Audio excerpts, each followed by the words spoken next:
C'est avec un réel plaisir que nous vous souhaitons la bienvenue au ministère de l'Éducation nationale et Nouvelle Citoyenneté, où nous avons l'honneur de vous accueillir au nom de Monsieur le Secrétaire général empêché à cette cérémonie de réception des outils informatiques mis à la disposition de notre sous-secteur par le projet PABEA Cobalt.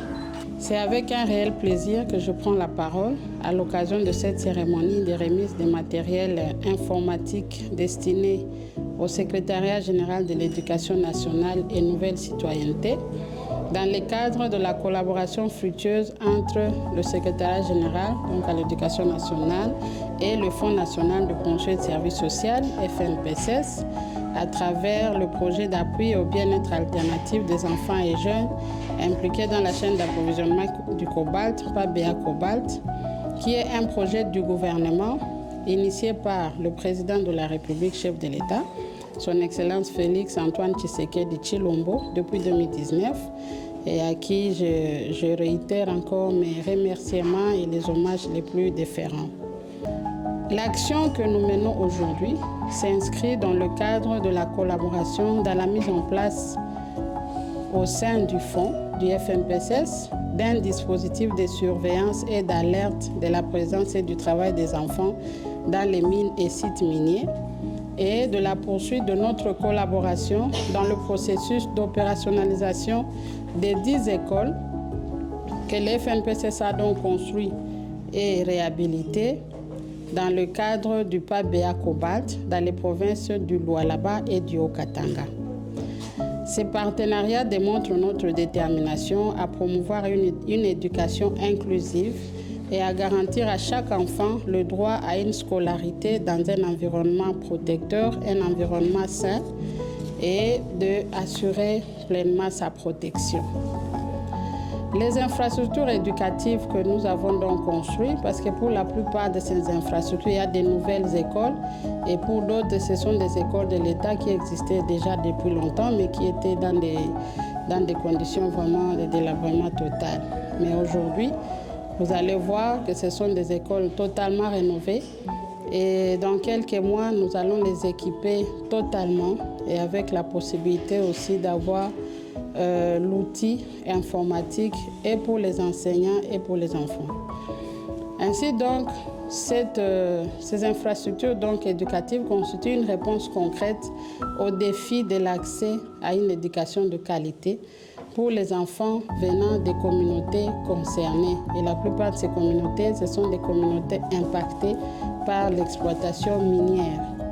Nous avons eu à construire des centres d'agrobusiness.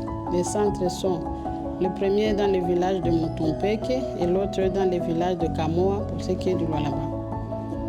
Et cela va générer beaucoup d'emplois, des emplois directs et même des emplois indirects à travers les coopératives agricoles de ses parents qui vont interagir avec les centres d'agrobusiness qui ont été déjà construits, équipés et même installés dans ces deux provinces. Il ne reste que leur inauguration.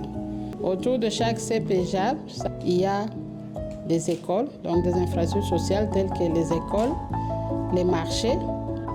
Nous avons réussi à maintenir dans les circuits scolaires 13 587 enfants qui sont dans les deux provinces, répartis selon les statistiques des agrégés. Nous avons construit aussi et réhabilité 32 infrastructures sociales. Parmi ces infrastructures sociales, il y a des écoles, il y a 16 centres de rattrapage scolaire et il y a 8 centres de santé.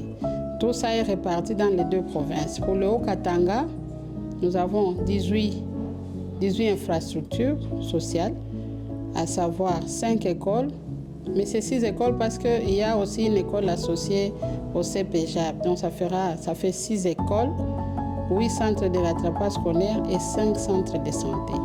Pour ce qui est du Lualaba, nous avons 14, mais là le nombre d'écoles s'ajoute, ça fera donc 15. Il y a 4 écoles à Lualaba, 8 centres de rattrapage scolaire et 3 centres de santé. Notre objectif est que ces écoles soient viables déjà à partir de septembre 26. Ainsi donc, la donation que nous allons donner aujourd'hui, c'est vrai que c'est symbolique, ça ne répond pas éventuellement aux besoins que vous avez, mais c'est une donation qui prouve notre bonne volonté à vouloir démarrer un travail durable ensemble. Voilà, donc je termine en formulant donc ce vœu de voir notre partenariat devenir beaucoup plus solide et rester vraiment dans la durée à travers donc ce groupe de travail permanent. En anglais, on appellerait ça un task force, dans l'intérêt supérieur de nos enfants et puis de la promotion de l'éducation et du développement de notre pays, comme cela est prôné d'ailleurs par Son Excellence Madame la ministre d'État, ministre de l'Éducation nationale, ainsi que Son Excellence Madame la ministre d'État, ministre des Affaires sociales, Action humanitaire et solidarité nationale.